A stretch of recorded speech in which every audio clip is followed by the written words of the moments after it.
Hello നമസ്കാരം. Study സ്റ്റുഡിയോയിലേക്ക് എല്ലാവർക്കും സ്വാഗതം. നമ്മളിന്ന് Sreenarayana Guru open university BA second sem സോഷ്യോളജിയിലെ കുറച്ച് ക്വസ്റ്റ്യൻ ആൻസറുകൾ, എക്സാം ബേസ്ഡ് ആയിട്ടുള്ള കുറച്ച് ക്വസ്റ്റ്യൻ ആൻസറുകളാണ് ക്ലാസ്സിൽ ഡിസ്കസ് ചെയ്യാൻ പോകുന്നത്. 1, 2, 3 ബ്ലോക്കുകൾ ഞാൻ കൃത്യമായിട്ട് അതിൻ്റേതായ ഓർഡറിൽ പറഞ്ഞിരുന്നു. ഇപ്പോൾ നമുക്ക് സമയമില്ലല്ലോ, നാളെ എക്സാമല്ലേ. അപ്പോൾ ഞാൻ 6ാമത്തെ ബ്ലോക്കിൽ നിന്ന് കുറച്ച് ക്വസ്റ്റ്യൻ ആൻസറുകളാണ് ഡിസ്കസ് ചെയ്യാൻ പോകുന്നത്. കുറച്ച് ഇമ്പോർട്ടൻ്റ് ആയിട്ട് തോന്നിയതുകൊണ്ട് അത് പ്രത്യേകം എടുത്തൊന്ന് പറയാമെന്ന് മാത്രം കേട്ടോ. അപ്പോൾ നോക്കാം. നമുക്ക് അതിൽ 2 മാർക്കിന് ചോദിക്കാൻ സാധ്യതയുള്ളൊരു ക്വസ്റ്റ്യനാണ്. Which are the important works of Ambedkar?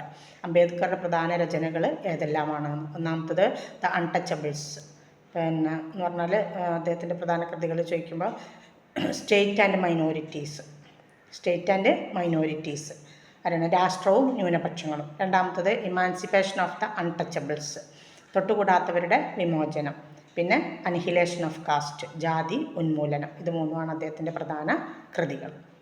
പിന്നെ നമ്മളോട് ചോദിക്കാൻ സാധ്യതയുള്ള മറ്റൊരു ക്വസ്റ്റ്യനാണ് define the concept of subaltern എന്ന സങ്കല്പം നിർവചിക്കുക എന്നാണ്. നോക്കുക, അതായത് ഈ സബാൾട്ടൺ എന്ന് പറഞ്ഞാൽ കീഴാളർ എന്നാണ് കേട്ടോ. കീഴാളർ എന്നാണ് സബാൾട്ടൺ എന്ന വാക്കിൻ്റെ അർത്ഥം. കീഴേ ഉള്ളവർ എന്നർത്ഥമാണ്. ഇറ്റാലിയൻ മാർക്സിയൻ ആയ അന്റോണിയോ ഗ്രാംസിയാണ് ഈ പദം ആദ്യമായിട്ട് കൊണ്ടുവന്നത്. അദ്ദേഹം അത് ഉപയോഗിച്ചത് ഭരണവർഗങ്ങളുടെ ആധിപത്യത്തിന് വിധേയമാകുന്ന സാമൂഹിക ഗ്രൂപ്പുകളെ വിവരിക്കാൻ വേണ്ടിയിട്ടാണ്. അതായത് ഭരണമേധാവികൾ ഒരു വിഭാഗം ആളുകളുടെ മേൽ അങ്ങേയറ്റ ആധിപത്യം സ്ഥാപിക്കുന്നുണ്ടെങ്കിൽ ആ വിഭാഗത്തെ, അടിച്ചമർത്തപ്പെടുന്ന ആ വിഭാഗത്തെ സൂചിപ്പിക്കാൻ വേണ്ടിയിട്ടാണ് അദ്ദേഹം സബാൾട്ടൺ എന്ന പദം ആദ്യമായിട്ട് ഉപയോഗിച്ചത്. സബാൾട്ടൺ പഠനങ്ങൾ കീഴാള ഭരണവർഗങ്ങളുടെ ബൈനറി ബന്ധം പരിശോധിക്കുന്ന ഒരു പഠന രീതിയാണ്. അങ്ങനെ കൊളോണിയൽ സംവിധാനങ്ങളിലെ ആധിപത്യത്തിൻ്റെയും കീഴ്വഴക്കത്തിൻ്റെയും ബന്ധം വിശകലനം ചെയ്യുന്ന ഒരു പഠനമാണ് ഏത് സബാൾട്ടൺ സ്റ്റഡീസ് എന്ന് പറയുന്നത്. അരികുവൽക്കരിക്കപ്പെട്ടതോ അല്ലെങ്കിൽ രേഖകളില്ലാത്തതോ ആയ വിഭാഗങ്ങളുടെ ചരിത്രങ്ങൾ തുറന്നു കാട്ടുകയാണ് സബാൾട്ടൺ പഠനങ്ങളുടെ മൊത്തത്തിലുള്ള ലക്ഷ്യം എന്നാണ് അതിനെക്കുറിച്ച് പറയേണ്ടത്. ഇനി എലാബറേറ്റ് അംബേദ്കർസ് സബാൾട്ടൺ അപ്രോച്ച്, അംബേദ്കറുടെ കീഴാള സമീപനം വിശദീകരിക്കുക എന്നാണ്. അപ്പോൾ സബാൾട്ടൺ പഠനങ്ങളിലെ ഏറ്റവും സ്വാധീനപരമായ വ്യക്തിയാണ് BR അംബേദ്കർ. ദളിതരുടെ ജീവിതം മെച്ചപ്പെടുത്തുന്നതിൽ പ്രധാന പങ്കുവഹിച്ച വ്യക്തിയാണ് അംബേദ്കർ. അംബേദ്കർ പ്രസ്ഥാനം മുതൽ ദളിത് എന്ന പദം സാമൂഹികവും രാഷ്ട്രീയവുമായ അവബോധത്തെ പ്രതിനിധീകരിക്കും. അപ്പോൾ ഇവിടെ കീഴാളരാരാണ്? അംബേദ്കറുടെ രചനയിലെ ദളിതരാണ് കേട്ടോ. അംബേദ്കറുടെ സബാൾട്ടൺ തത്വശാസ്ത്രം ദളിത് ശാക്തീകരണത്തിനും വിമോചനത്തിനും ഊന്നൽ നൽകുന്ന രീതിയിലുള്ളതാണ്. അംബേദ്കറുടെ അഭിപ്രായത്തിൽ വലിയൊരു വിഭാഗം ആളുകൾക്ക് അവകാശങ്ങൾ നിഷേധിക്കപ്പെടുന്നുണ്ട്. അടിച്ചമർത്തപ്പെടുന്ന ഒരു വിഭാഗത്തിന് അവകാശങ്ങൾ നിഷേധിക്കപ്പെടുന്നുണ്ട്. അവർക്ക് ഭരണഘടനാപരമായ സംരക്ഷണം നൽകണമെന്നും അദ്ദേഹം സബാൾട്ടൺ പഠനത്തിൻ്റെ ഭാഗമായിട്ട്, അല്ലെങ്കിൽ അദ്ദേഹത്തിൻ്റെ സബാൾട്ടൺ സമീപനത്തിൻ്റെ ഭാഗമായിട്ട് വാദിക്കുന്നുമുണ്ട്. ഇത്രയാണ് അതിൽ 2 മാർക്കിന് നമുക്ക്. ഇനി elaborate on Ambedkar speech annihilation of caste, ജാതി ഉന്മൂലനം എന്ന അംബേദ്കറുടെ പ്രസംഗത്തെക്കുറിച്ച് വിവരിക്കുക എന്നാണ്. 1936 പ്രസിദ്ധമായ ജാതി ഉന്മൂലനം അല്ലെങ്കിൽ അനിഹിലേഷൻ ഓഫ് കാസ്റ്റ് എന്ന അദ്ദേഹത്തിൻ്റെ പ്രസംഗം എഴുതിയത്. ഇതിലൂടെ അദ്ദേഹം ഹിന്ദുമതത്തെ വിമർശിച്ചു. ഹിന്ദുയിസത്തിൻ്റെ ധാരാളം പരമായിട്ടുള്ള ഭിന്നതകൾ ഹിന്ദുമതത്തിലുണ്ട് എന്ന് അദ്ദേഹം തിരിച്ചറിഞ്ഞു. താൻ ജനിച്ചത് ഒരു ഹിന്ദുവായിട്ടാണെങ്കിലും അങ്ങനെ മരിക്കാൻ ഞാൻ ഇഷ്ടപ്പെടുന്നില്ല എന്ന് 1935 അദ്ദേഹം പ്രഖ്യാപിച്ചിട്ടുണ്ട്. സാധാരണ ജനങ്ങളെ ശാക്തീകരിക്കാൻ ബുദ്ധങ്ങൾക്ക് കഴിയുമെന്നും അദ്ദേഹം ചിന്തിച്ചു. ബുദ്ധമതത്തിൽ അദ്ദേഹം ഒരു പുതിയ ആഖ്യാനം, തൻ്റേതായ ഒരു പുതിയ ആഖ്യാനം വികസിപ്പിച്ചെടുത്തു. അത് അംബേദ്കർ ബുദ്ധിസം എന്ന പേരിലാണ് ജനപ്രീതി നേടിയത്. സാമൂഹിക മാറ്റത്തെ അദ്ദേഹം പിന്തുടർന്നു. സാമൂഹിക മാറ്റത്തെ അദ്ദേഹം ഘട്ടങ്ങളായിട്ട് വിഭജിച്ചു. വൈദിക സമൂഹവും ആര്യ സമൂഹത്തിലേക്കുള്ള അധപതനവും ഒന്നാമത്തെ, മറ്റൊന്ന് ബുദ്ധമതത്തിൻ്റെ ഉയർച്ചയും സാമൂഹികവും ധാർമ്മികവുമായ പരിവർത്തനവും, അത് ചലനത്തിലേക്ക് നയിച്ചു. മൂന്നാമത്തത് അല്ലെങ്കിൽ അവസാനമായിട്ട് പ്രതിവിപ്ലവം അഥവാ ബ്രാഹ്മണത്തിൻ്റെ അല്ലെങ്കിൽ ബ്രാഹ്മണ മേധാവിത്വത്തിൻ്റെ ഉദയവും ആണ് ആ ഘട്ടങ്ങൾ. ഈ ഹിന്ദു വിശുദ്ധ ഗ്രന്ഥങ്ങളെയും സാഹിത്യങ്ങളെയും അദ്ദേഹം പരമാവധി വിമർശിച്ചു. അദ്ദേഹത്തിൻ്റെ കൃതിയായ ബുദ്ധനും ധർമ്മവും എന്നതിൽ ബുദ്ധൻ്റെ കേന്ദ്ര ഉപദേശത്തെ സമകാലിക പ്രസക്തിയോടുകൂടിയും മാനവികതയുടെ ആദരവോടുകൂടിയും അദ്ദേഹം പ്രസംഗിക്കുകയും അവതരിപ്പിക്കുകയും ചെയ്തിട്ടുണ്ട്. കൂടാതെ ഹിന്ദുമതത്തിന് വിരുദ്ധമായ ബുദ്ധമതത്തിൻ്റെ പ്രത്യയശാസ്ത്രത്തെ അദ്ദേഹം സൂചിപ്പിച്ചു. ജാതി ഉന്മൂലനം എന്ന ഗ്രന്ഥത്തിൽ ജാതിരഹിതമായ ഒരു സമൂഹം കൈവരിക്കുന്നതിനുള്ള ഒരു സമീപനമാണ് അദ്ദേഹം സൂചിപ്പിക്കുന്നത്. 1954-55 കാലത്ത് അദ്ദേഹം എഴുതിയ ഗ്രന്ഥ ശീർഷകത്തിൽ ഹിന്ദു വിശുദ്ധ ലിഖിതങ്ങളെയും ഇതിഹാസങ്ങളെയും അദ്ദേഹം വിമർശിച്ചിട്ടുണ്ട്. ഇതിനെതിരെ പ്രതിഷേധങ്ങളും എതിർ പ്രതിഷേധങ്ങളും ഒക്കെ ഉണ്ടായിട്ടുമുണ്ട്. അദ്ദേഹത്തിൻ്റെ വിയോഗത്തിന് ആഴ്ചകൾക്ക് മുമ്പ് 1956 ഡിസംബർ 16 അദ്ദേഹം ബുദ്ധമതം സ്വീകരിച്ചു. തൊട്ടുകൂടായ്മ കാരണം അംബേദ്കർ ഹിന്ദുമതത്തെ എതിർത്തത്. ഇന്ത്യൻ സമൂഹത്തിലെ ജാതി എൻഡോഗമിയെയും അതിൻ്റെ അനന്തരഫലങ്ങളെയും അദ്ദേഹം വിമർശിച്ചു. അദ്ദേഹത്തിൻ്റെ വീക്ഷണത്തിൽ എൻഡോഗമി എന്നത് ജാതിയുടെ മാത്രം പ്രത്യേകതയാണ്. ജാതി അടിസ്ഥാനമാക്കിയുള്ള തൊഴിൽ വിഭജനവും വിവിധ ജാതികൾ ഒന്നിച്ചുള്ള ഭക്ഷണ രീതിയുടെ അഭാവത്തിലും അദ്ദേഹം ഊന്നൽ കൊടുത്തു. അതായത് അത് പാടില്ല എന്നുള്ള സംഭവത്തെയും അദ്ദേഹം എതിർത്തുകൊണ്ടുള്ള ഒരുപാട് പ്രഭാഷണങ്ങളും വേദികളൊക്കെ അദ്ദേഹത്തിന് വേണ്ടിയിട്ട് ഉപയോഗപ്പെടുത്തിയിട്ടുണ്ട്. ഇനി എക്സ്പ്ലെയിൻ അംബേദ്കേഴ്സ് കോൺസ്റ്റിറ്റ്യൂഷണൽ ഡെമോക്രസി. അംബേദ്കറുടെ ഭരണഘടനാപരമായ ജനാധിപത്യം വിശദമാക്കുക അല്ലെങ്കിൽ വിശദീകരിക്കുക എന്നാണ്. പതിറ്റാണ്ടുകളായിട്ട് നിഷേധിക്കപ്പെട്ടവർക്ക് പൗരാവകാശങ്ങളും സമത്വങ്ങളും അംബേദ്കർ ആഗ്രഹിച്ചിട്ടുണ്ട്. അദ്ദേഹത്തിൻ്റെ അഭിപ്രായത്തിൽ ഒരു ജനാധിപത്യ തരത്തിലുള്ള സർക്കാരിന് ആവശ്യമായ സമത്വവും സാഹോദര്യവും വികസിപ്പിക്കാൻ അനുവദിക്കാത്ത ഒരു ഘടനയായിരുന്നു ഇന്ത്യൻ സമൂഹത്തിൻ്റേത്. വലിയൊരു വിഭാഗം ആളുകൾക്ക് അവകാശങ്ങൾ അതിൽ നിഷേധിക്കപ്പെടുന്നുണ്ട്. അടിച്ചമർത്തപ്പെട്ട വിഭാഗങ്ങൾക്ക് ഭരണഘടനാപരമായ സംരക്ഷണം നൽകണമെന്ന് അദ്ദേഹം അതിലൂടെ വാദിച്ചു. ചില സാമൂഹിക തിന്മകൾ ഉന്മൂലനം ചെയ്യുന്നതിൽ ബ്രിട്ടീഷ് മനോഭാവം വ്യത്യസ്തമാണെങ്കിലും അന്നത്തെ സാമൂഹികവും സാമ്പത്തികവുമായ ജീവിത ചട്ടത്തിൽ അതിൻ്റെ ഇടപെടൽ ചെറുത്തുനിൽപ്പിന് കാരണമാകുമെന്നും അംബേദ്കർ വിശ്വസിച്ചിട്ടുണ്ട്. പൗരന്മാർക്ക് ഭരണഘടനാപരമായ സംരക്ഷണത്തിന് അദ്ദേഹം ഊന്നൽ നൽകി. ഭരണഘടനാപരമായ ജനാധിപത്യമായിരുന്നു അദ്ദേഹത്തിൻ്റെ പ്രാഥമിക പഠന മേഖലയുടെ കേന്ദ്ര ബിന്ദു. ഇന്ത്യൻ ഭരണഘടനയുടെ ചട്ടക്കൂട് സൃഷ്ടിക്കുന്നതിൽ അദ്ദേഹം നിർണായകമായ വ്യക്തിത്വമായിരുന്നു. 1947 ആഗസ്റ്റ് 15 ഇന്ത്യയുടെ നിയമമന്ത്രി ആകാനുള്ള ജവഹർലാൽ നെഹ്റുവിൻ്റെ വാഗ്ദാനം അംബേദ്കർ അംഗീകരിച്ചു. 2 ആഴ്ചകൾക്ക് ശേഷം അംബേദ്കർ ഇന്ത്യയുടെ ഭരണഘടനയുടെ ഭാവി റിപ്പബ്ലിക് എഴുതാനുള്ള ഉത്തരവാദിത്തമുള്ള കമ്മിറ്റിയുടെ ചെയർമാനായിട്ട് നിയമിതനായി. നമ്മൾ പറയില്ലേ ഭരണഘടനാ കരട് കമ്മിറ്റി സമിതി ചെയർമാൻ, അതാണ് കേട്ടോ. ഇന്ത്യൻ ഭരണഘടന വ്യക്തിഗത പൗരന്മാർക്ക് മതസ്വാതന്ത്ര്യം, അതുപോലെ തൊട്ടുകൂടായ്മ നിർമ്മാർജ്ജനം, എല്ലാത്തരം വിവേചനങ്ങളുടെ നിരോധനം എന്നിവ ഉൾപ്പെടെ നിരവധി പൗരാവകാശങ്ങൾ ഉറപ്പു നൽകുകയും സംരക്ഷിക്കുകയും ചെയ്യുന്നുണ്ട്. സാമൂഹ്യ നീതി പ്രകടിപ്പിക്കുന്നതിന് ജനാധിപത്യം അനിവാര്യമാണ് എന്ന് അംബേദ്കർ പറഞ്ഞു. ഇക്കാര്യത്തിൽ അദ്ദേഹം ചില നിബന്ധനകളും വച്ചിട്ടുണ്ട്. ജനാധിപത്യം ഒരു തരത്തിലുള്ള സർക്കാരല്ല, മറിച്ച് ഒരു സാമൂഹിക സംഘടനയാണ് എന്നാണ് അദ്ദേഹം പറയുന്നത്. അംബേദ്കറിന് എല്ലായ്പ്പോഴും ഒരു സോഷ്യലിസ്റ്റ് തത്വചിന്ത ഉണ്ടായിരുന്നു. അതുകൊണ്ട് തന്നെ ജനാധിപത്യത്തെക്കുറിച്ചുള്ള അദ്ദേഹത്തിൻ്റെ വീക്ഷണത്തിൽ അത് പ്രകടവുമായിരുന്നു. സാമ്പത്തിക ജനാധിപത്യം സ്ഥാപിക്കാനുള്ള ഏറ്റവും നല്ല മാർഗം ആദ്യം രാഷ്ട്രീയ ജനാധിപത്യം കൈവരിക്കുക എന്നതാണ് എന്നാണ് അദ്ദേഹം വിശ്വസിക്കുന്നത്. കാരണം ഏതൊരു രാജ്യത്തിൻ്റെയും പൗരന്മാർക്ക് ഉചിതമായ അവകാശങ്ങളില്ലാതെ അവരുടെ സ്വാതന്ത്ര്യം ആസ്വദിക്കാൻ അവർക്ക് കഴിയില്ല.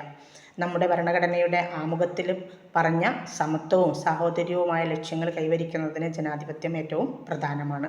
അംബേദ്കറുടെ അഭിപ്രായത്തിൽ യഥാർത്ഥ ജനാധിപത്യത്തിൻ്റെ ലക്ഷ്യങ്ങൾ അവയുടെ സംയോജനത്തിലൂടെയും സഹവർത്തിത്വത്തിലൂടെയും മാത്രമേ മുന്നോട്ട് പോകൂ. ഡോക്ടർ BR അംബേദ്കറുടെ നേതൃത്വത്തിലുള്ള വിജ്ഞാനമുള്ള വ്യക്തികളുടെ ഒരു കമ്മിറ്റി നീണ്ട പാർലമെൻ്ററി ചർച്ചകൾക്ക് ശേഷം ഇന്ത്യൻ ഭരണഘടനയുടെ കരട് രൂപം തയ്യാറാക്കി. നിയമനിർമ്മാണ സഭയുടെ പ്രവൃത്തിയിൽ നിന്ന് ഭരണഘടനാ നിയമം പാരായണം ചെയ്യുന്നതിനെ അദ്ദേഹം വേർതിരിച്ചു. രാജ്യത്തെ ഒരുമിച്ച് നിർത്താൻ അംബേദ്കറുടെ ആശയങ്ങൾ പൊരുത്തപ്പെടുന്നതും ശക്തവുമായിരുന്നു. രാജ്യത്തിൻ്റെ വെല്ലുവിളികളെ നേരിടാൻ നടപ്പിലാക്കേണ്ടതും നിരീക്ഷിക്കേണ്ടതുമായ തത്വങ്ങളും അദ്ദേഹം അതിൽ നിർദ്ദേശിച്ചിട്ടുണ്ട്. ഇനി ഇതൊന്ന് ചോദിക്കുന്ന എസ്സേ ആണ് കേട്ടോ. What are the strategies put forward by BR Ambedkar to remove untouchability and caste opposition exist in Indian society? Indian സമൂഹത്തിൽ നിലനിൽക്കുന്ന തൊട്ടുകൂടായ്മയും ജാതീയമായ എതിർപ്പും ഇല്ലാതാക്കാൻ BR അംബേദ്കർ മുന്നോട്ട് വെച്ച തന്ത്രങ്ങൾ എന്തെല്ലാമാണ്? കുറച്ചൊക്കെ നമ്മളിപ്പോൾ ഇവിടെ പറഞ്ഞിട്ടുണ്ട്, എന്നാലും ഒന്നുകൂടി പറയാം. ജാതി അടിസ്ഥാനമാക്കിയുള്ള തൊഴിൽ വിഭജനവും വിവിധ ജാതികൾ ഒന്നിച്ചുള്ള ഭക്ഷണ രീതിയുടെ അഭാവത്തിലും അദ്ദേഹം ഊന്നൽ കൊടുത്തു. ജാതി ഹിന്ദുമതത്തിൻ്റെ അവിഭാജ്യ ഘടകമാണ് എന്ന് അദ്ദേഹം ആവേശത്തോടെ ഊന്നി പറഞ്ഞു. ആ നിഷേധം സമൂഹത്തിൻ്റെ ബന്ധത്തെ വളച്ചൊടിച്ചു. അതിനുള്ള പരിഹാരമായിട്ട് അദ്ദേഹം ജാതി ഉന്മൂലനത്തെ നിർദ്ദേശിച്ചു. അതിൻ്റെ ഭാഗമായി അദ്ദേഹം അന്തർജാതി വിവാഹവും അന്തർജാതി ഭക്ഷണവും നിർദ്ദേശിച്ചു. ഇവ രണ്ടും നിലനിൽക്കുന്ന ജാതി ബന്ധത്തെ ദുർബലപ്പെടുത്തുന്നതാണ് എന്ന് അദ്ദേഹം പറഞ്ഞു. അദ്ദേഹം ജാതിയുടെ സ്ഥാപനങ്ങളെ തൊട്ടുകൂടായ്മയിൽ നിന്ന് വേർതിരിച്ചു. 1919 ഗവൺമെൻറ് ഓഫ് ഇന്ത്യ ആക്ട് തയ്യാറാക്കുന്ന സൗത്ത് ബ്രോ കമ്മിറ്റി സാക്ഷ്യപ്പെടുത്താൻ അംബേദ്കർ വിളിച്ചു വരുത്തിയിരുന്നു അംബേദ്കറെ അതിനു വേണ്ടിയിട്ട്. അവിടെ അദ്ദേഹം തൊട്ടുകൂടായ്മ അനുഭവിക്കുന്നവർക്കും മറ്റു മതഗ്രൂപ്പുകൾക്കും പ്രത്യേക നിയോജക മണ്ഡലങ്ങളും സംഭരണവും വേണമെന്ന് വാദിച്ചു. എന്നാൽ അംബേദ്കർ ഒരു അഭിഭാഷകനായി പ്രവർത്തിക്കാൻ തുടങ്ങിയത് മുതൽ ബോംബെ ഹൈക്കോടതിയിൽ പ്രാക്ടീസ് ചെയ്യുന്നതിനിടയിൽ വിദ്യാഭ്യാസം നൽകുന്നതിലൂടെ തൊട്ടുകൂടായ്മ അനുഭവിക്കുന്നവരുടെ ഉന്നമനത്തിനു വേണ്ടി അദ്ദേഹം പ്രവർത്തിച്ചു. അദ്ദേഹത്തിൻ്റെ ആദ്യത്തെ സംഘടിത ശ്രമത്തിൻ്റെ ഫലമായിരുന്നു ബഹിഷ്കൃത ഹിതകാരിണി സഭയുടെ രൂപീകരണം. എന്താണ് ബഹിഷ്കൃത ഹിതകാരിണി സഭ? അടിച്ചമർത്തപ്പെട്ട താഴ്ന്ന ജാതി എന്ന് വിശേഷിപ്പിക്കുന്ന ജാതി വിഭാഗത്തിൻ്റെ സാമൂഹിക സാമ്പത്തിക വികസനം, അതുപോലെ തന്നെ അവരുടെ വിദ്യാഭ്യാസം, ക്ഷേമം എന്നിവയായിരുന്നു ഇതിൻ്റെ ഈ സംഘടനയുടെ പ്രധാന ലക്ഷ്യങ്ങൾ. ദളിതരുടെ അവകാശങ്ങൾക്ക് വേണ്ടി അദ്ദേഹം മൂകനായകം, ബഹിഷ്കൃത ഭാരതം, തുല്യതയുടെ ജനത തുടങ്ങിയ ധാരാളം ലേഖനങ്ങൾ പ്രസിദ്ധീകരിച്ചു. 1927 തൊട്ടുകൂടായ്മയ്ക്കെതിരെ ശക്തമായ പടയോട്ടം തന്നെ നടത്താൻ അദ്ദേഹം തീരുമാനിച്ചു. പൊതു പൈപ്പുകളിൽ നിന്ന് വെള്ളമെടുക്കാനായി അദ്ദേഹം പ്രതിഷേധങ്ങളും മാർച്ചുകളും സംഘടിപ്പിച്ചു. അതായത് താഴ്ന്ന ജാതിക്കാർക്ക് അങ്ങനെ ഉപയോഗിക്കാനുള്ള അനുമതി ഉണ്ടായിരുന്നില്ലല്ലോ. ഹൈന്ദവ ക്ഷേത്രങ്ങൾ എല്ലാവർക്കും അനുവദിച്ചു കിട്ടാൻ വേണ്ടിയും അദ്ദേഹം പോരാടി. പൊതുജല സംഭരണികൾ തൊട്ടുകൂടായ്മ അനുഭവിക്കുന്ന സമുദായങ്ങൾക്കായി അനുവദിച്ചു കിട്ടാൻ വേണ്ടി അദ്ദേഹം മഹദിൽ സത്യാഗ്രഹം നടത്തി. മഹദ് എന്ന് പറയും, മഹൽ എന്നാണ് എൻ്റെ ശരി കേട്ടോ. ഒരു കൂട്ടായ്മയുടെ, അതായത് ഒരു കൂട്ടായ്മയുടെ ഉത്ഭവം എങ്ങനെയെന്ന ചോദ്യത്തിലേക്ക് അംബേദ്കർ പ്രവേശിച്ചില്ല. അംബേദ്കർ ഇത്രേ പറഞ്ഞു, എന്താണ്, ശൂദ്രരുടെ ഒരു പ്രത്യേക ഐഡൻറ്റിറ്റി നിർമ്മിക്കാൻ അദ്ദേഹം ശ്രമിച്ചു. താൻ സ്വയം ബ്രാഹ്മണനല്ലെന്ന് തിരിച്ചറിയുകയും അദ്ദേഹം ഒരു നാഗ ഐഡൻറ്റിറ്റി നിർമ്മിക്കുകയും ചെയ്തു. ഇന്ത്യൻ നാഗരികതയുടെ ചിന്താ പ്രക്രിയയിലെ പ്രധാന നേട്ടമായിട്ടാണ് അതിനെ കാണുന്നത്. പ്രാകൃത ഗോത്രങ്ങളെക്കുറിച്ചുള്ള അദ്ദേഹത്തിൻ്റെ കൃതികൾ ക്രിമിനൽ ഗോത്രങ്ങൾ എന്നാണ് അറിയപ്പെടുന്നത്. അടിസ്ഥാനപരമായിട്ട് അവയെ നാഗരികതയുടെ സ്ഥാനത്തിന് പുറത്തുള്ളവരായിട്ടാണ് അദ്ദേഹം വീക്ഷിച്ചത്. അടിസ്ഥാനപരമായിട്ട് ഹിന്ദുമതം അവരെ മനുഷ്യത്വമില്ലാത്ത തലങ്ങളാണ് എന്ന് സ്ഥിരീകരിച്ചു. തൊട്ടുകൂടാത്ത സമൂഹങ്ങൾ ഒരു പൊതു ഭരണമണ്ഡലം രൂപീകരിക്കുമെന്ന് ഇന്നല്ലെങ്കിൽ എന്തെങ്കിലും ഒരു ഭരണമണ്ഡലം രൂപീകരിക്കുമെന്നും അദ്ദേഹം വിശ്വസിച്ചു. ഇനി മറ്റൊരു ക്വസ്റ്റ്യനാണ്, എസ്സേ ക്വസ്റ്റ്യൻ തന്നെയാണ്. Discuss the term Dalit and its understanding with Ambedkar's movement. Essay ക്വസ്റ്റ്യനാണ് കേട്ടോ. ദളിത് എന്ന പദത്തെക്കുറിച്ചും അതിൻ്റെ ധാരണയെക്കുറിച്ചും അംബേദ്കറുടെ പ്രസ്ഥാനവുമായി ബന്ധപ്പെടുത്തി ചർച്ച ചെയ്യുക എന്നാണ്. എന്നൊരു ക്വസ്റ്റ്യൻ വായിക്കണം. Discuss the term Dalit and its understanding with Ambedkar's movement. അംബേദ്കറുടെ ദളിത് എന്ന പ്രസ്ഥാനത്തെക്കുറിച്ചും അതിൻ്റെ ധാരണയെക്കുറിച്ചും അംബേദ്കറുടെ പ്രസ്ഥാനവുമായി ബന്ധപ്പെടുത്തി ചർച്ച ചെയ്യുക എന്നാണ് കേട്ടോ. ആൻസർ പറയാം. നൂറ്റാണ്ടുകളായി ഇന്ത്യൻ സമൂഹത്തിൽ നിലനിൽക്കുന്നതാണ് ജാതി സമ്പ്രദായം. ഇത് സമൂഹത്തെ പല ഗ്രൂപ്പുകളാക്കി വിഭജിക്കുന്നുണ്ട്. അംബേദ്കർ ഈ ജാതിയെ ഒരു പ്രധാന സ്ഥാപനമായി മനസ്സിലാക്കി. അംബേദ്കറുടെ അഭിപ്രായത്തിൽ ഹിന്ദു മത നിയമങ്ങളാൽ ജാതി സമ്പ്രദായം ഒന്നുകിൽ ഇന്ത്യയെ ശാന്തരായ ജനവിഭാഗങ്ങളുടെ മേൽ അടിച്ചേൽപ്പിക്കുകയായിരുന്നു. ഇന്ത്യയിലെ പട്ടികജാതികളെ, പ്രത്യേകിച്ചും തൊട്ടുകൂടാത്ത അടിച്ചമർത്തപ്പെട്ട ജാതികളെ, വർഗ്ഗങ്ങളെയാണ് ദളിത് എന്നതുകൊണ്ട് സൂചിപ്പിക്കുന്നത്. സമൂഹത്തെ അടിച്ചമർത്തപ്പെട്ട ചൂഷണത്തിന് വിധേയരായ എല്ലാ വിഭാഗങ്ങളും ഈ ദളിത് വിഭാഗത്തിൽ ഉൾപ്പെടുമെന്ന് അദ്ദേഹം പറയുന്നു. സാമൂഹ്യ ശ്രേണിയിലെ ഏറ്റവും താഴെ തട്ടിലാണ് ഇവരുടെ സ്ഥാനം. രാജ്യത്തിൻ്റെ പല ഭാഗങ്ങളിലും ഇവരെ പല പേരുകളിലാണ് അറിയപ്പെടുന്നത്. മഹാത്മാഗാന്ധി ഇവരെ ഹരിജൻ ഹരി എന്ന് വിളിച്ചു. ദൈവത്തിൻ്റെ മനുഷ്യൻ എന്നാണ് ആ പദത്തിൻ്റെ അർത്ഥം. 1935 ഗവൺമെൻറ് ഓഫ് ഇന്ത്യ നിയമം പട്ടികജാതിക്കാരെ ഒരു പ്രത്യേക ലിസ്റ്റിൽ, ഒരു പ്രത്യേക പട്ടികയിൽ ഉൾപ്പെടുത്തി. അംബേദ്കറുടെ അഭിപ്രായത്തിൽ ഇന്നത്തെ ദളിതർ ഈ തകർന്ന മനുഷ്യരുടെയും രാജ്യത്തെ യഥാർത്ഥ നിവാസികളുടെയും പിൻഗാമികളാണ്. ഒരു സമത്വ സാമൂഹിക ക്രമം കെട്ടിപ്പടുക്കുന്നതിലൂടെ ദളിതരെയും പട്ടികജാതിക്കാരെയും വിമോചിപ്പിക്കാൻ അദ്ദേഹം ആഗ്രഹിച്ചു. ശ്രേണിക്രമത്തിലുള്ള സാമൂഹിക ഘടനയിലുള്ള ദളിതർ വിദ്യാഭ്യാസത്തിലൂടെ ഉന്നമനം നേടും എന്നും അദ്ദേഹം വിശ്വസിച്ചു. അതിലൂടെ അവർ അവരുടെ അവകാശങ്ങൾക്കായി പ്രക്ഷോഭം നടത്താനും സജ്ജരാകും. സ്വന്തം അവസ്ഥയെക്കുറിച്ച് തങ്ങളെക്കാൾ മറ്റാർക്കും അറിയാൻ കഴിയില്ലെന്ന് അദ്ദേഹം വിശ്വസിച്ചു. അതുകൊണ്ട് തന്നെ അങ്ങനെ സ്വാതന്ത്ര്യ സമരത്തിലേക്ക് ഇറങ്ങിയപ്പോൾ താഴെ തട്ടിൽ ഉള്ളവർക്ക് സ്വയം പോരാടാൻ അദ്ദേഹം ഒരു പ്രചോദനമായി മാറി. സമൂഹത്തിലെ തൊട്ട് താഴെയുള്ള, അല്ലെങ്കിൽ ഏറ്റവും താഴെ തട്ടിലുള്ളവർക്ക് വേണ്ടി പോരാടിയെങ്കിലും അധസ്ഥിതർ സ്വയം മുന്നോട്ട് വരണമെന്നും അദ്ദേഹം വാദിച്ചു. അതിനാൽ ദളിത് എന്ന ആശയം അംബേദ്കറുടെ പ്രസ്ഥാനത്തിൻ്റെ ഒരു ഉൽപ്പന്നമാണ്. 1927 അവസാനത്തിൽ നടന്ന ഒരു സമ്മേളനത്തിൽ അദ്ദേഹം ക്ലാസിക്കൽ ഹിന്ദു കൃതിയായ മനുസ്മൃതിയുടെ പകർപ്പുകൾ കത്തിച്ചു. ജാതി മുൻവിധികളെയും തൊട്ടുകൂടായ്മയും കുറിച്ചുള്ള കാഴ്ചപ്പാടുകളെ അദ്ദേഹം പരസ്യമായിട്ട് അപലപിച്ചു. 1927 ഡിസംബർ 25 നൂറുകണക്കിന് അനുയായികളോട് മനുസ്മൃതി പകർപ്പുകൾ കത്തിക്കാൻ അദ്ദേഹം ഉത്തരവിട്ടു. അതിനാൽ എല്ലാ വർഷവും ഡിസംബർ 25 അംബേദ്കറിസ്റ്റുകളും ദളിതരും മനുസ്മൃതി ദഹൻ ദിനം, അതായത് മനുസ്മൃതി ജ്വലിക്കുന്ന ദിനം ആചരിക്കുന്നുണ്ട്. അംബേദ്കർ പ്രസ്ഥാനം ദളിത് ബഹുജൻ സമാജ് എന്ന പേരിൽ ജനകീയമായി. അതിൽ ജ്യോതിറാവു ഫുലെയുടെയും പെരിയാർ എന്ന് വിളിക്കുന്ന ഇ.വി. രാമസ്വാമി നായ്ക്കരുടെയും കീഴാള സിദ്ധാന്തങ്ങൾ ഉൾക്കൊള്ളിച്ചിരുന്നു. കൊളോണിയൽ ബ്രാഹ്മണിസത്തെ വിമർശിച്ചുകൊണ്ട് അദ്ദേഹം തൻ്റെ ദേശീയത വളർത്തി. അദ്ദേഹത്തിൻ്റെ ദേശീയ പ്രസ്ഥാനം ഹിന്ദു വിരുദ്ധവും പ്രകൃതത്തിൽ ബ്രാഹ്മണ വിരുദ്ധവുമായിരുന്നു.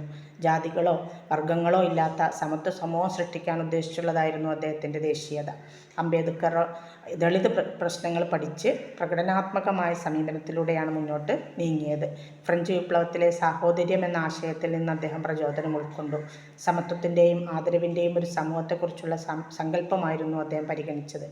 ഭാഷാപരവും സാംസ്കാരികവുമായ അവകാശവാദങ്ങൾ, വംശീയ സ്വാതന്ത്ര്യങ്ങൾ എന്നിവ ചേർത്ത പ്രത്യയശാസ്ത്രത്തിന് അദ്ദേഹം ഊന്നൽ കൊടുത്തു.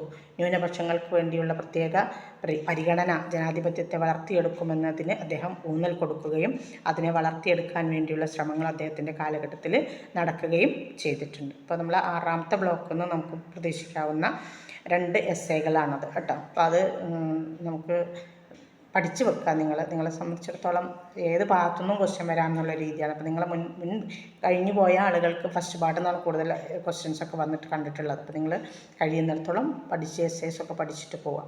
ഇനി അതിൽ 2ാമത്തെ യൂണിറ്റ് നമുക്ക് നോക്കാം. What is divine command? എന്താണ് ദൈവിക കൽപ്പന എന്നാണ്. ആദിവാസികളുടെ മതവിശ്വാസത്തെക്കുറിച്ച് ഹാർഡിമാൻ മനസ്സിലാക്കിയ വിവരങ്ങളിലൊന്നാണ് ദൈവിക കൽപ്പനകൾ. ദൈവം ആദിവാസികളുടെ മുന്നിൽ പ്രത്യക്ഷപ്പെടുകയും അവരോട് ചിലത് കൽപ്പിക്കുകയും ചെയ്യും. ഈ ആശയമാണ് ദൈവിക കൽപ്പനകൾ. ഇത് അവരുടെ മതവിശ്വാസത്തിൻ്റെ ഒരു ഭാഗമായിരുന്നു. ദൈവിക കൽപ്പനകൾ ഗോത്രജനതയുടെ ജീവിതത്തെ മാറ്റിമറിച്ചു. പിൽക്കാലത്ത് ആജ്ഞകളിൽ ഗാന്ധിജിയുടെ ആശയങ്ങളും കൂടി അതിൽ ഉൾപ്പെടുത്തിയിരുന്നു. ഖാദി വസ്ത്രം ധരിക്കാനും ദേശീയ സ്കൂളുകളിൽ ചേരാനും ഒക്കെ ദൈവം കൽപ്പിക്കാൻ തുടങ്ങി. അതായത് ആളുകൾക്ക് പറയാനുള്ളത് ദൈവം കൽപ്പിക്കുന്ന രൂപത്തിൽ പറഞ്ഞു കഴിഞ്ഞാൽ ജനങ്ങൾ അംഗീകരിക്കുന്ന ഒരവസ്ഥ ഉണ്ടായിരുന്നു. ഇതാണ് അതിൻ്റെ പിന്നിലുള്ള സത്യം. ഇനി മറ്റൊരു question. According to Hardiman, what is the meaning of the communication with the divine? ഹാർഡിമാൻ്റെ അഭിപ്രായത്തിൽ ദൈവവുമായുള്ള ആശയവിനിമയം എന്നതുകൊണ്ട് എന്താണ് അർത്ഥമാക്കുന്നത്? ആൻസർ: ആദിവാസി പ്രസ്ഥാനത്തെക്കുറിച്ചുള്ള പഠനത്തിൻ്റെ ഭാഗമായിട്ടാണ് ഹാർഡിമാൻ ദൈവവുമായിട്ടുള്ള ആശയവിനിമയം അവതരിപ്പിച്ചത്. ആദിവാസികൾ ഒരുമിച്ച് കൂടുന്ന സമയത്ത് അവർ ദൈവത്തോട് മദ്യം, മാംസം തുടങ്ങിയവയെല്ലാം ആവശ്യപ്പെടാറുണ്ട്. ആ ആവശ്യങ്ങൾ അംഗീകരിച്ച് കിട്ടാനുള്ളൊരു മാർഗമായിട്ടാണ് ഹാർഡിമാൻ അതിനെ കാണുന്നത്. ഇനി 5 മാർക്കിൻ്റെ അല്ലെങ്കിൽ 4 മാർക്കിൻ്റെ question. Discuss about Hardiman's way exploring the history of the oppressed. അടിച്ചമർത്തപ്പെട്ടവരുടെ ചരിത്രം പര്യവേഷണം ചെയ്യുന്ന ഹാർഡിമാൻ്റെ രീതിയെക്കുറിച്ച് ചർച്ച ചെയ്യുക എന്നാണ്. ആൻസർ: ഇന്ത്യയിലെ കൊളോണിയൽ കാലഘട്ടത്തിലെ ചരിത്രത്തിൻ്റെ കേന്ദ്ര വിഷയങ്ങളെക്കുറിച്ച് അറിവ് ലഭ്യമാകും എന്നതുകൊണ്ട് ഹാർഡിമാൻ ആദിവാസി പ്രസ്ഥാനത്തെക്കുറിച്ചുള്ളൊരു പഠനം നടത്തി. അദ്ദേഹത്തിൻ്റെ കീഴാള വീക്ഷണമനുസരിച്ച് അടിച്ചമർത്തപ്പെട്ടവരുടെ ചരിത്രത്തെ പൂർണ്ണമായിട്ട് മനസ്സിലാക്കാൻ വരേണ്യവർഗത്തെപ്പോലെ പ്രധാനമാണ്. ആദിവാസി പ്രസ്ഥാനങ്ങളെക്കുറിച്ചുള്ള സമഗ്രമായ പഠനം കാർഷിക വിഭാഗത്തിൻ്റെ മതപരമായ കാര്യങ്ങൾ, കൊളോണിയൽ പൂർവ്വ സമൂഹത്തിൻ്റെ ഘടനകൾ, കൊളോണിയൽ ഭരണത്തിനും നിയമത്തിനും ഈ സമൂഹത്തിലുള്ള സ്വാധീനം, ആദിവാസി കർഷകരുടെ രീതി എന്നിവയിലേക്ക് വെളിച്ചം വീശും. ഇത് ഗ്രാമീണ തലത്തിൽ ഇന്ത്യയെ മനസ്സിലാക്കാനും ഹാർഡിമാനെ സഹായിച്ചു. ആദിവാസി പ്രസ്ഥാനങ്ങളെ അജ്ഞത എന്നും അന്ധവിശ്വാസങ്ങളെന്നും തള്ളിക്കളയുന്നതിന് പകരം അദ്ദേഹം ഈ പ്രസ്ഥാനത്തെക്കുറിച്ച് പൂർണ്ണമായ പഠനം നടത്തി. വർഷങ്ങളായി നിരവധി ആവലാതികൾ അനുഭവിക്കുന്ന ഈ സമൂഹത്തിന് എന്തെങ്കിലും നീതി നൽകുന്ന ഒരു ചരിത്രം ഇതിലൂടെ തനിക്ക് നൽകാൻ കഴിയും എന്ന് അദ്ദേഹം വിശ്വസിച്ചു. ആന്ത്രോപോളജി പഠനത്തിൽ നിന്നും ആദിവാസികളെക്കുറിച്ചുള്ള കുറേ വിവരങ്ങൾ അദ്ദേഹത്തിന് ലഭ്യമായി. ഇവരുടെ ഇടയിൽ ഉണ്ടായിരുന്ന ഒരു പ്രസ്ഥാനമാണ് ദേവി പ്രസ്ഥാനം. വാമൊഴികളുടെയും പുരാവസ്തു തെളിവുകളുടെയും സഹായത്തോടെ ഹാർഡിമാൻ ഈ പ്രസ്ഥാനത്തെക്കുറിച്ച് നന്നായി മനസ്സിലാക്കി. ഫീൽഡ് വർക്ക് നടത്തിയതുകൊണ്ട് വർഷങ്ങളോളം അദ്ദേഹത്തിന് ആദിവാസികളുടെ കൂടെ ജീവിക്കാനും കഴിഞ്ഞു. ഇനി 2ാമത്തെ question. Explain Hardiman's work feeding the bania. ആയിട്ട് ചോദിക്കാൻ സാധ്യതയുള്ളതാണ് കേട്ടോ. ഹാർഡിമാൻ്റെ ഫീഡിംഗ് ദി ബനിയ എന്ന ഗ്രന്ഥത്തെക്കുറിച്ച് വിശദീകരിക്കാൻ. ഫീഡിംഗ് ദി ബനിയ അല്ലെങ്കിൽ പെസൻസ് and users in western India എന്നത് ഹാർഡിമാൻ്റെ ഒരു കൃതിയാണ്. ഈ കൃതി കർഷകരും പലിശക്കാരും തമ്മിലുള്ള ഒരു ബന്ധത്തെയാണ് വിശദീകരിക്കുന്നത്. ഉയർന്ന പലിശക്ക് പണം കൊടുക്കുന്നവരായിരുന്നു പലിശക്കാർ അല്ലെങ്കിൽ യൂസൂറേഴ്സ് എന്ന് പറയുന്നത്. ഇന്ത്യൻ ഗ്രാമീണ ജീവിതത്തിൻ്റെ ഒരു നിർണായക ഘടകമായിരുന്നു കർഷകരും പലിശക്കാരും തമ്മിലുള്ള ബന്ധം. കൊള്ളപ്പലിശക്കാർക്ക് രാഷ്ട്രം എങ്ങനെയാണ് പിന്തുണ നൽകിയത് എന്ന് പരിശോധിക്കുന്ന ഹാർഡിമാൻ്റെ ഈ കൃതി സംയോജിത രീതിയിൽ ബന്ധം നിരീക്ഷിച്ചു.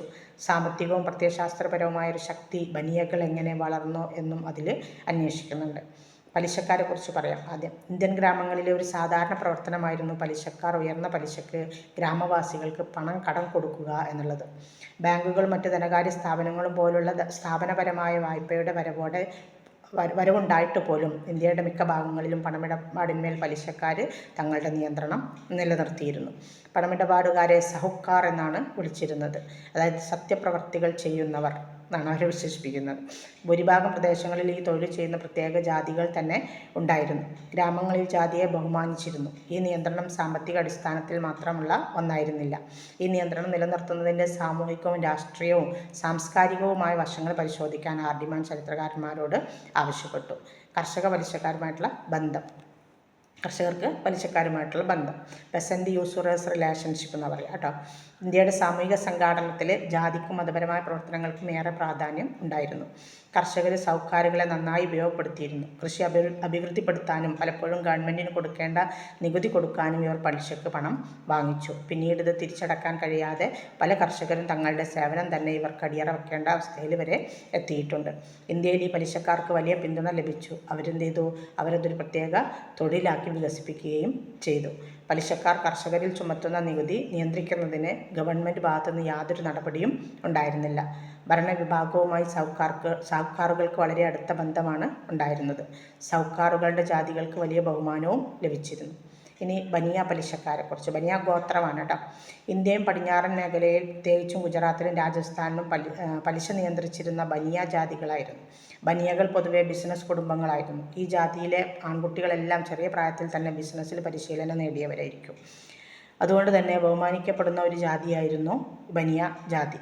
സ്വന്തം ജാതിക്ക് ശക്തമായ ഐക്യം ഉള്ളവരായിരുന്നു ബനിയകൾ. മറ്റു ജാതികളോടൊപ്പം ഭക്ഷണം കഴിക്കാനും മറ്റും ഇവർ തയ്യാറായിരുന്നില്ല. ജൈനമതം, വല്ലഭാചാര്യ, വൈഷ്ണവിസം എന്നിവ ബനിയകളുടെ മതവിശ്വാസത്തിൽ ആധിപത്യം പുലർത്തിയിരുന്നു. ഈ വിശ്വാസം ബനികൾക്കൊരു ധാർമ്മിക പിന്തുണയും കൊടുത്തു. അത് ഉപയോഗിച്ച് അവരെന്ത് ചെയ്തു? മൂലധനം സ്വരൂപിച്ചു. ദൈവിക നന്മ കിട്ടാനായിട്ട് അവർ സഹായങ്ങളും ചെയ്തു കൊടുത്തു.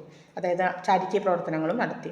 ബ്രിട്ടീഷുകാരും അവരുടെ നയങ്ങളും വന്നതോടെ ബനിയകൾ അവരുടെ നിയന്ത്രണം കൂടുതൽ ശക്തിപ്പെടുത്താനുള്ള ശ്രമം നടത്തി. ബ്രിട്ടീഷുകാർ സൗക്കാറുകളെ പിന്തുണക്കുകയും അവരെ ഉപയോഗിച്ചുകൊണ്ട് കർഷകരിൽ നിന്ന് നികുതി പിരിച്ചെടുക്കുകയും ചെയ്തു. ഈ കടം തിരികെ വാങ്ങാനുള്ള അനുമതിയും അവർക്ക് ബ്രിട്ടീഷുകാർ നൽകി. ഇത് പലിശക്കാർക്ക് കർഷകരുടെ മേൽ കൂടുതൽ നിയന്ത്രണം കിട്ടുന്നതിന് ഇടവരുത്തി. ഈ സമയത്ത് ബനിയകൾ വളരെ കുറഞ്ഞ പലിശക്ക് കർഷകർക്ക് വായ്പ കൊടുത്തു. അങ്ങനെ സാമ്പത്തിക നേട്ടങ്ങൾക്കായി പലിശക്കാരും കർഷകരും ഒരു നല്ല ബന്ധം രൂപപ്പെടുത്തിയെടുത്തു. ബനിയകളും കർഷകരും തമ്മിൽ തലമുറകളായിട്ട് ഈ ബന്ധം നിലനിർത്തുകയും ചെയ്തു. ഈ രണ്ടു വിഭാഗങ്ങളും തമ്മിലുള്ള ബന്ധത്തിൻ്റെ ഫലമായിട്ട് ബനിയകൾ കർഷകർക്ക് സംരക്ഷണം കൊടുത്തു. അതുകൊണ്ട് തന്നെ കർഷകർ കൂടുതൽ ദാരിദ്ര്യത്തിലകപ്പെടാതെ അങ്ങനെ നിലനിന്നു പോയി. ഇനി ബനിയകളുടെ തന്ത്രങ്ങൾ എന്തൊക്കെയാണെന്ന് നോക്കാം. മഴ പെയ്യുകയോ വിളവെടുപ്പ് കുറയുകയോ ചെയ്തപ്പോൾ ബനിയകൾ ധാന്യങ്ങൾ പൂഴ്ത്തിവെക്കുന്നത് ക്ഷാമത്തിന് കാരണമായി. അവരുടെ കയ്യിലുണ്ടാവും ധാന്യങ്ങൾ, അവരത് പൂഴ്ത്തിവെപ്പ് നടത്തും. എന്നാൽ മറുവശത്ത് ചാരിറ്റിയുടെ പേരിൽ ബനിയകൾ കർഷകർക്ക് സഹായങ്ങൾ നൽകുകയും ചെയ്തു കൊടുത്തുകൊണ്ടിരുന്നു.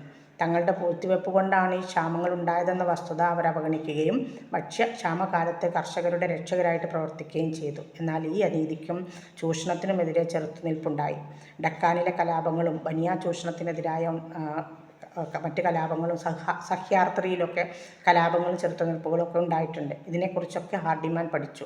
എല്ലാ പിരിമുഖങ്ങളും കലാപങ്ങളും ഉണ്ടായിരുന്നിട്ടും ബനിയ കർഷക ബന്ധം, അതായത് ബനിയകളും കർഷകരും തമ്മിലുള്ള ബന്ധം നിരവധി നൂറ്റാണ്ടുകൾ നിലനിന്നു എന്നാണ് ഹാർഡിമാന് കണ്ടെത്താനായത്. ബനിയകൾ ചെലുത്തുന്ന സ്വാധീനം സാമ്പത്തിക നിയന്ത്രണത്തെക്കാൾ വളരെ ആഴത്തിലുള്ളതായിരുന്നു എന്ന് നമുക്കിതിൽ നിന്ന് ബോധ്യപ്പെടും. ഹാർഡിമാൻ പറയുന്നുണ്ട്, കർഷകർക്ക് പലിശക്കാർ അവരുടെ ഇടനിലക്കാരായിരുന്നു യഥാർത്ഥത്തിൽ. പേഴ്സയായിട്ട് വരെ അത് ചോദിക്കാം കേട്ടോ. ഇനി മറ്റൊരു ക്വസ്റ്റ്യനാണ്, bring out the importance of the idea of hegemony in Hardiman's discussions on bania. ഹാർഡിമാൻ്റെ ബനിയ ചർച്ചകളിൽ ആധിപത്യം എന്ന ആശയത്തിൻ്റെ പ്രാധാന്യം വിശദീകരിക്കുക എന്നാണ്. ബനിയകൾക്ക് കർഷകരുടെ മേലുള്ള മേധാവിത്വം എന്ന ഉന്നത വിഭാഗം സാമൂഹികവും സാംസ്കാരികവും സാമ്പത്തികവുമായിട്ട് താഴേക്കിടയിലുള്ളവരുടെ മേൽ ചുമത്തുന്ന ആധിപത്യമാണ്. ഈ മേധാവിത്വം ബനിയകളെ എങ്ങനെ മറ്റുള്ളവരുടെ വിശ്വാസങ്ങളിലും മൂല്യങ്ങളിലുമെല്ലാം തങ്ങൾക്ക് ഒതുങ്ങുന്നവരാക്കി അല്ലെങ്കിൽ മാറ്റാമെന്ന് ചിന്തിക്കുന്ന രീതിയിലേക്ക് അത് എത്തിച്ചു. ഭരണമേധാവികളുടെ പിന്തുണ കൂടിയായപ്പോൾ ബനിയകൾക്ക് സ്വന്തം തീറ്റിപ്പോറ്റാൻ കർഷകരെ ചൂഷണം ചെയ്യുന്നതിന് നിയന്ത്രണമില്ലാതായി. അനീതിപരമായിട്ട് പ്രവർത്തിക്കുന്ന ഈ മധ്യവർത്തികളെ കർഷകരും ഭരണവിഭാഗവും വിശ്വസിച്ചു. അങ്ങനെ രണ്ട് വിഭാഗത്തിൽ നിന്നുമുള്ള ചൂഷണം കർഷകർക്ക് നേരിടേണ്ടതായിട്ട് വന്നു, പലിശക്കാരിൽ നിന്നും ഭരണ മേധാവികളിൽ നിന്നും. അതാണ് മേധാവിത്വം, ഹെജിമണി. ഇനി എസ്സേ ക്വസ്റ്റ്യൻ ആട്ടോ. Examine the work Devi movement in Surat district. Evaluate the significant of religious ideology among the Adivasis. Surat ജില്ലയിലെ ദേവി പ്രസ്ഥാനം എന്ന കൃതി പരിശോധിക്കുക. ആദിവാസികൾക്കിടയിൽ മതപരമായ പ്രത്യയശാസ്ത്രത്തിൻ്റെ പ്രാധാന്യം വിലയിരുത്തുക. എസ്സേ ആണ് കേട്ടോ. ആദിവാസികളെയും അവരുടെ അവകാശവാദ പ്രസ്ഥാനങ്ങളെയും കുറിച്ച് ഹാർഡിമാൻ എഴുതിയിട്ടുണ്ട്. സൂറത്ത് ജില്ലയിലെ ദേവി പ്രസ്ഥാനത്തെ കേന്ദ്രീകരിച്ചുകൊണ്ടാണ് അദ്ദേഹം എഴുതിയത്. ദേവി പ്രസ്ഥാനം 1987 പ്രസിദ്ധീകരിച്ചത്. സൂറത്ത് ജില്ലയിൽ ആദിവാസികൾ ഒത്തുചേരുകയും ദേവതകളുടെ നിർദ്ദേശങ്ങളുടെയും ഉപദേശങ്ങളുടെയും അടിസ്ഥാനത്തിൽ അവരുടെ ജീവിതത്തിൽ മാറ്റം വരുത്തുകയും ചെയ്യുന്ന പ്രക്രിയയെ സൂചിപ്പിക്കാൻ വേണ്ടിയിട്ടാണ് ഒരു ദേവി പ്രസ്ഥാനം അവർ നടത്തിയിരുന്നത്. ഹാർഡിമാൻ ആദിവാസികളുടെ ഇടയിൽ ജീവിച്ച് ദേവി പരിണാമത്തെക്കുറിച്ചുള്ള വിവരങ്ങൾ ശേഖരിച്ചു. ആദ്യം പ്രത്യക്ഷപ്പെടുന്നത് വസൂരി രോഗത്തിൻ്റെ അണുബാധയുമായി ബന്ധപ്പെട്ട ഒരു ദേവിയായിരിക്കും.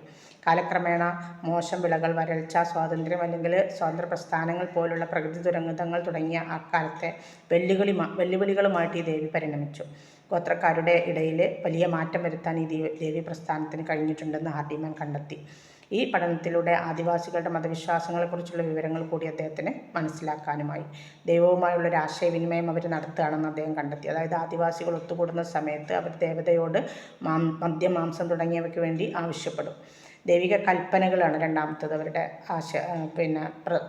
ദൈവവുമായുള്ള ബന്ധത്തിൻ്റെ മറ്റൊരു ദൈവിക കൽപ്പനകൾ ഗോത്രജനതയുടെ ജീവിതത്തെ മാറ്റിമറിച്ചു. പിൽക്കാലത്തെ ആജ്ഞകളിൽ ഗാന്ധിജിയുടെ ആശയങ്ങൾ കൂടി ഉൾപ്പെടുത്തപ്പെട്ടു. പിന്നെ പ്രസ്ഥാനത്തിൻ്റെ വ്യാപനമാണ്. അതായത് ഇതേ രൂപത്തിലുള്ള പ്രസ്ഥാനങ്ങൾ ഇന്ത്യയിലെ മറ്റ് പല മേഖലകളിലും ആദിവാസികൾക്കിടയിൽ കാണാൻ കഴിഞ്ഞിട്ടുണ്ടെന്ന് അദ്ദേഹം പറയുന്നു. ദേവി പ്രസ്ഥാനത്തിനൊരു ദേശീയ ചായ്വ് കൂടി ഉണ്ടായിരുന്നു. ബ്രിട്ടീഷുകാർക്കെതിരെ അവരത് പ്രയോഗിക്കുകയും ചെയ്തിട്ടുണ്ട്. പിന്നെ ഗോത്രങ്ങളെയും ആദിവാസികളെയും കുറിച്ചുള്ള വിവരങ്ങളുടെ ഉറവിടങ്ങളാണ് ഈ ദേവി പ്രസ്ഥാനം.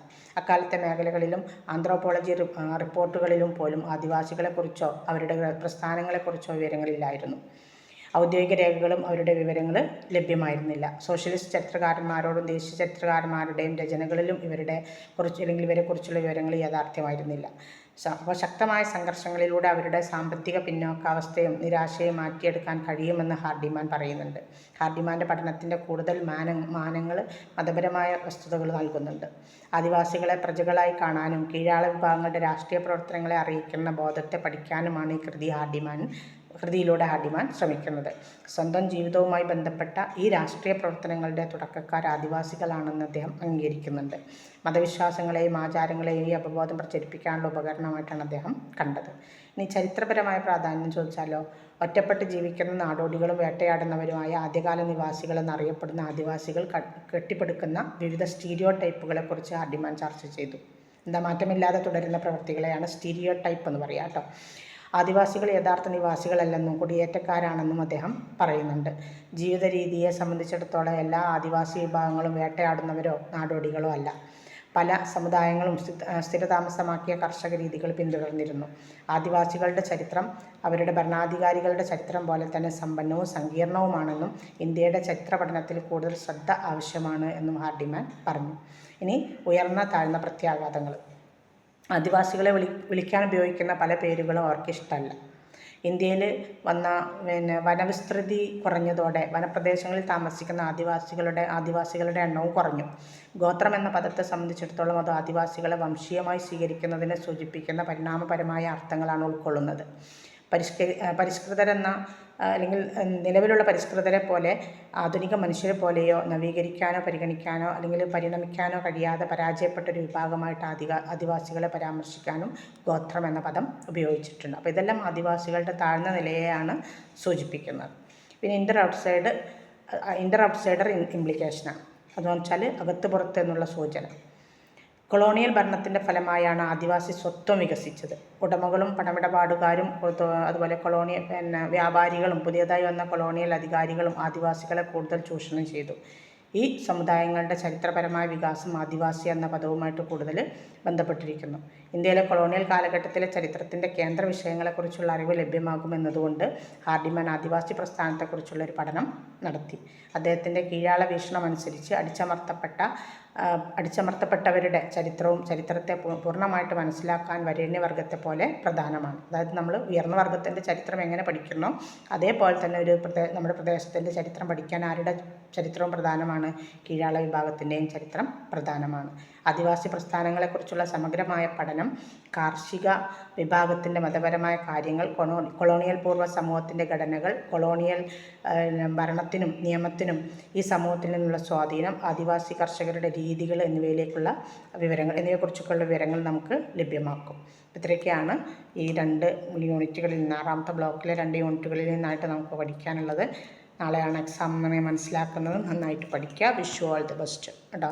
അടുത്ത സെമ്മിലേക്ക് നിങ്ങൾ നേരത്തെ തന്നെ നോട്ടൊക്കെ വേണമെങ്കിൽ വാങ്ങി വെച്ചോളൂ. അപ്പോൾ പലരും തല ദിവസം എന്നൊക്കെ പറയുന്ന പോലെ നോട്ട് വാങ്ങിയിട്ട് എങ്ങനെയാണ് അവരൊക്കെ അത് പഠിക്കുകയെന്ന് എനിക്ക് അറിയണില്ല, കഴിയില്ല. കാരണം ഇത് കുറച്ച് ടഫ് തന്നെയാണ് പേപ്പർ. ആളുകളുടെ പേരും വർഷങ്ങളും ഒക്കെ കൂടുതൽ വരുന്ന കാരണം കുറച്ച് ടഫ് തന്നെ. അപ്പോൾ നന്നായിട്ട് സീരിയസ് ആയിട്ട് നോക്കുക. Wish you all the best.